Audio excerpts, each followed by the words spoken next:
দেখো, এরকম করে কান্নাকাটি করলে চলে? এরকম করিস না সোনা। আমি বুঝতে পারিনি বৌদি, একটা ফোন সারাক্ষণ আসতো, আমি খুব টেনশনে থাকতাম। তুমি বলেছিলে যে কোনো কেউ হয়তো বদমাশি করার জন্য ফোন করছে। আমি বিমানকেও বলেছিলাম, ও সারাক্ষণ এড়িয়ে যেত। আমিও তো ভেবেছিলাম কেউ ঠাট্টাই করছে তোর সঙ্গে ফোন করে। খুনের মতন একটা ব্যাপার। বিমান মৈত্রদীপ আমার ব্যাংকে এসেছিল, আমাকে বাড়িতে নিয়ে গেল, বাবার সাথে আলাপ করে দিল। কিন্তু আমি ঘটনাটা শোনার জন্য এত উতলা ছিলাম যে ওই দেখো আবার ওরকম করে। এরকম করিস না প্লিজ। আমি তখন বুঝতে পারিনি যে এই ঘটনাটার পেছনে এত বড় একটা সত্যি লুকিয়ে রয়েছে। আমি রাত্রিবেলা তোর মুখ দেখে বুঝেছিলাম, চোখ মুখ ফুলে যা অবস্থা হয়েছিল। ভাগ্যিস বাড়ির আর কেউ লক্ষ্য করেনি।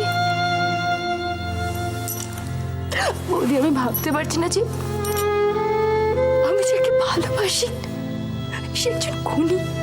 ওরকম করে বলিস না। কিভাবে বলবো বলো তো? কিভাবে বলবো? একজনকে ব্যাট দিয়ে মাথায় মেরে খুন করে দিয়েছিল, তারপর পুলিশে কোমরে দড়ি দিয়ে বেঁধে জেলে নিয়ে চলে গেছে। তারপর ট্রায়ালও হয়েছিল, জুভেনাইল কোর্টে 16 বছরের নিচে বলে ছাড়া পেয়ে যায়। কয়েকদিন জেল খাটার পর আবার স্কুল যেতে আরম্ভ করে। 1 বছর ড্রপ।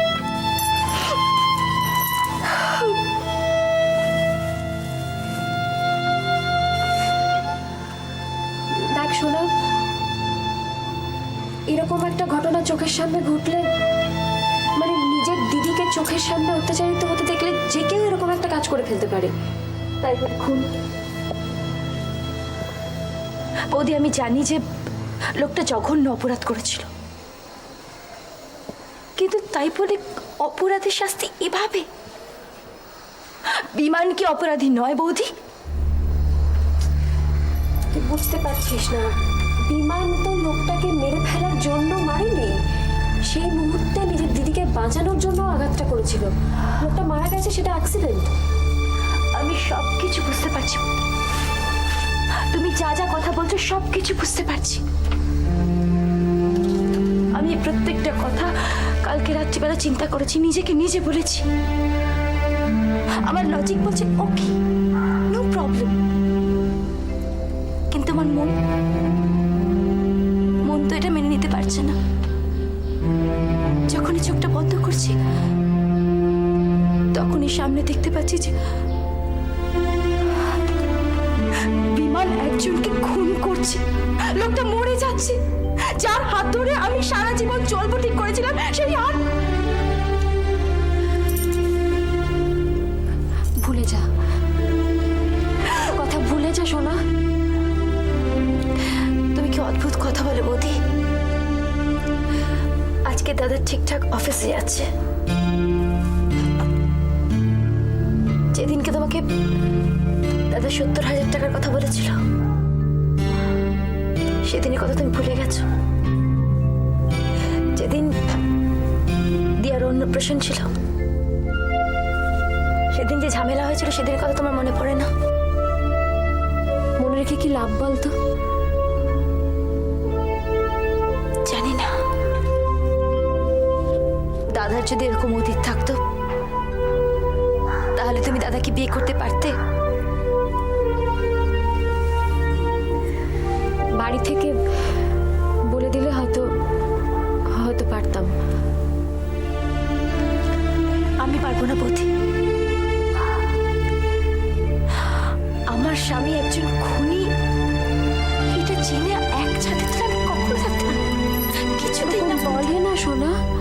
করছি ওরকম বলতে নেই। জানি না মতি, আমি জানি না যে আমি কি বলছি। আমি ওকে খুব ভালোবাসি মতি, কিন্তু এইটা আমি কখনো মেনে নিতে পারবো না। কিছুতেই না। তুই একটু শান্ত হ, একটু সময় দে নিজেকে। দেখবি কিছুদিন পরে হয়তো তোর এই খারাপ লাগাটা থিতিয়ে যাবে। খুব সেন্সিটিভ, খুব। আমি কিছু ভাবতে পারছি না, আমি কিছু ভাবতে পারছি না। আমি কিছু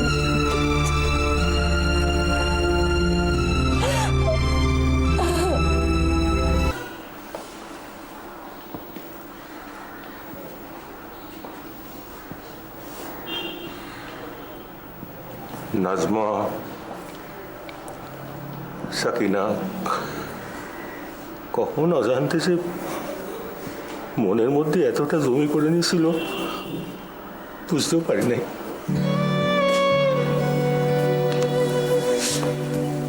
জামাল ভাই,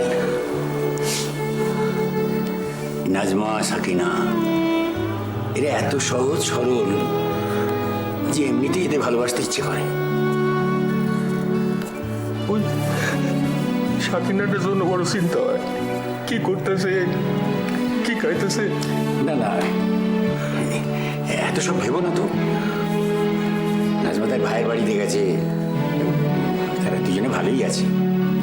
হয়তো এতক্ষণে বিরিয়ানি মাংস খাচ্ছে। আচ্ছা ম্যানেজার সাহেব, কোন দেই কে নাজমা, কোথায় ছিল এই সাকিনা, আমার কি রক্তের সম্পর্ক, কোন দেই? আমাদের জন্য আমরা দুই বুড়া চোখে জল ফেলতেছি। জামাল ভাই, শুধু চোখের জল ফেললে তো হবে না, একটা উপায় বার করতে হবে তো।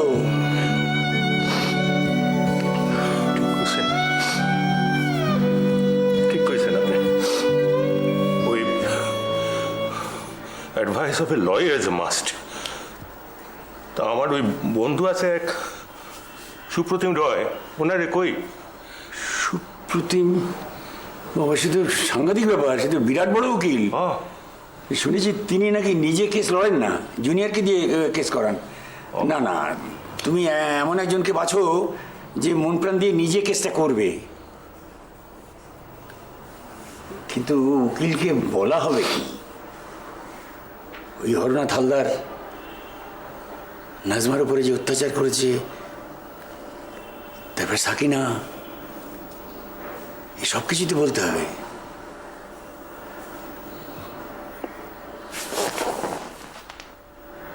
চন্দনা। চন্দনা? সাক্ষ্য প্রমাণ ছাড়া কোর্ট কেস হয় না। হ্যাঁ, তা তো হয় না। নাজমার মতো চন্দনাও ওই হরনাথ হালদারের শিকার। নাজমার মতো পালাতে পারে নাই। চন্দনা হরনাথ হালদারের খাঁচায় বন্দি। আয়রে পাখি চন্দনা, তোকে দেব দুধ জানা। ওই চন্দনাই হইব আমাকে প্রমাণ। না, আমি দেখছি, তুই বসো বসো। নাজমা, সাকিনা আইছে।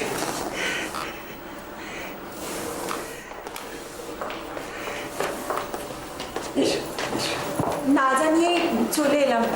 আরে না না, তাতে কি আছে, বসো বসো বসো বসো। চন্দনা, তুমি হঠাৎ? কি হয়েছে? কিছু মানে তোমার কথাই হচ্ছিল। এই তোমার মুখটা শুকনো শুকনো লাগছে কেন? না আসলে মানে কয়েকটা কথা বলবো বলেই এসেছি, তা নাহলে এরকম হুট করে আসতাম না। কিন্তু আপনারা আমার কথা কি আলোচনা করছিলেন আগে বলুন।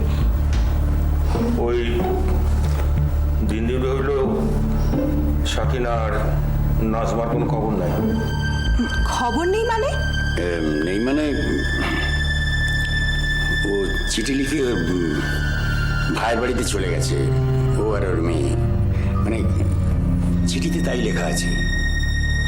নাজমা দিদির ভাই? গোলমাল লাগতেছে। কি গোলমাল? আগে তুমি কও দেখি, তুমি আসছো কেন? হরনাথ হালদার এসে আমাকে শাসিয়ে গেছে। আপনাদের নামও জানেন, আর আপনারা যে আমার কাছে এসেছিলেন সেটাও ও জানতে পেরে গেছে। জামাল ভাই, আমাদের সন্দেহ কিন্তু ঠিক। তুমি কি বলে চন্দনা? কি ব্যাপারে? নাজমার চলে যাওয়ার ব্যাপারে। এতে কি হরনাথ হালদারের হাত আছে? সেটা আমি কি করে বলবো বলুন? আমি উকিলের কাছে যাবো। নাজমার ব্যাপারে কি করতে হইব সেটা জানা দরকার। এরকম তো চুপচাপ বসে থাকা যায় না। আমি কি করব? তুমি উকিলের কাছে যাবে? আমি উকিল বাড়ি? সে তো ভীষণ ব্যাপার। না, আমি ওসব ঝামেলায় পড়বো না। তুমি ভয় পাও? হরনাথ হালদারের তুমি ভয় পাও? সে আপনারা যাই ভাবুন, আমি উকিলের কাছে যাব না। ও শালা জিপটা ছেড়ে নিয়ে আয়। তোরা সব গদাইলাস করে চালে চলবি আর পুলিশ যাবে আমার বাড়িতে। তা আমি কি করবো অসীমদা? ওই জমি নিয়ে ঘাপলা ছিল তোমাকে তো। টাবলা টাবলা আমাকে দেখাবি না, একদম দেখাবি না। জিত ছিল না অমরের গ্যাং আমার বাড়িতে কেন? সকালবেলা হুড়মুড়িয়ে পুলিশ বাড়িতে, বাড়ি শুধু লোক আমার দিকে এমন ভাবে তাকিয়ে আছে যেন আমি খুন করে বসে আছি। সকাল সকালে কি বলে রে ভাই? ও তো বস নেই, তাই খাস লোক হিসেবে এই দেখ, ওই সমস্ত ঠপ আমাকে মারবি না। ওই সমস্ত গিয়ে সাইডে মারবি, তোর কুলিরা তোকে মাথায় তুলে রেখে দেবে। বস, আরে গ্রাম থেকে এসে যেখানে ঠাঁই পেয়েছি তারা তো অন্তত এটা ভাবে যে আমি একটা ভদ্রসভ্য কাজ করি। এখন কত রকম কথা হবে। বাচ্চাটা আমার দিকে যে অবাক হয়ে তাকিয়েছে, ওর দিকে এখন চোখ তুলে তাকাতে পারি না। কেন? কেননা একটা বস্তি মঙ্গল সমিতি ফ্ল্যাট করতে দেবে না, তাই? কাজটা এখন বন্ধ রাখতে বলি। তাহলে তোর আমার ঠাঁইটা না ফুটপাতেও হবে না। জিতের সঙ্গে বসে দুবেলা কথা হয়। জিতকে বল বসকে বলতে আরো কিছু টাকা পাঠাতে। ওই সমস্ত নেতাদের মাঝখানে 10-20 হাজার টাকা ছড়ালে অন্তত ওদের মেরুদণ্ডটা ভেঙে দেওয়া যায়। ওরে বাবা, ওই জিতাকে আমি বলতে পারবো না। অসীমদা তুমি বলো না। কেন? কেন বলতে পারবি না কেন? ওর কাছে বন্দুক থাকে তাই? দেখ, ব্যাপারটা তোকেই বলতে হবে। আমি এখন বলতে পারবো না। এই সমস্ত ঝামেলার মধ্যে আমি এখন থাকতে পারবো না। থাকবে না? না, আমাদের সবে পুলিশে তুলে নিয়ে গেছিল। এবারে স্পটে পেয়ে গেলে কি হবে? আবার তুলে নিয়ে যাবে, লম্বা কেস। সমস্যাটা মিটুক তারপরে। আমি সামলাতে পারবো? পারবি পারবি, ঠিক পারবি।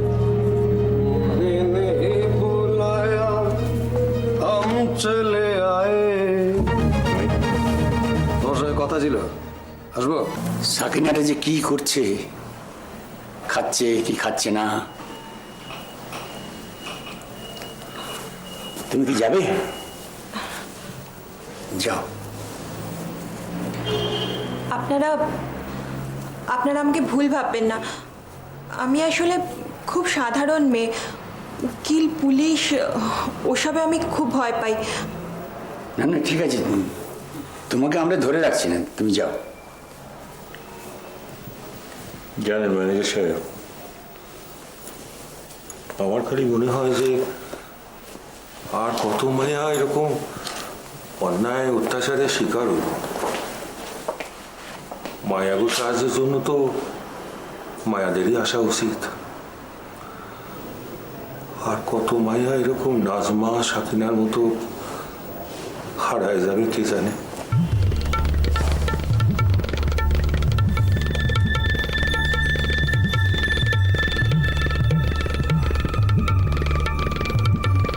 কি হলো হঠাৎ? জামাল, প্রভাত, এরা কে? এরা মানে? মনে নাম দুটো খুব অচেনা ঠেকছে। এরা এসেছিল এসেছিল আমি জানি, কিন্তু কেন এসেছিল? আচ্ছা চলবে না। নাজমা কেমন আছে? নাজমা? কি হলো? চমকে উঠলি কেন?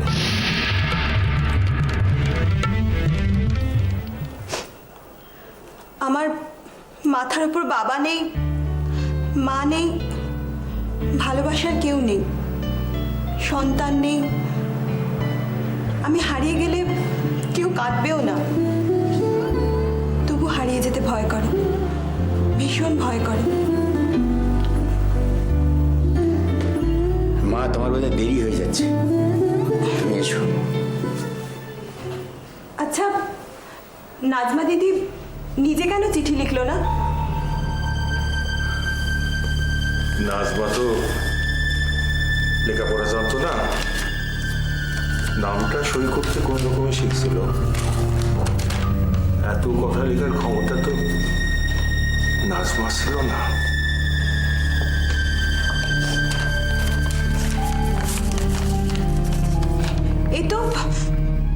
এ তো হরনাথ হালদারের হাতে লেখা।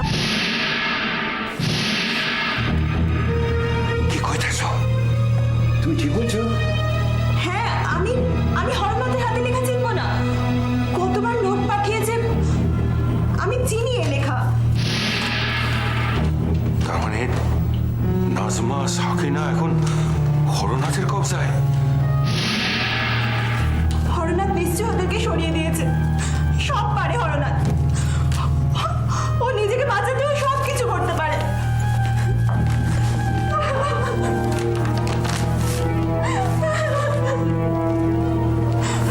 শান্ত হও, কাঁদো না, শান্ত হও। এমন একটা ভয় আমাকেও ছিল, কিন্তু এখন এত ভাববার কি কোনো দরকার আছে? আমাদের প্রথম কাজ হচ্ছে উকিলের কাছে যাওয়া।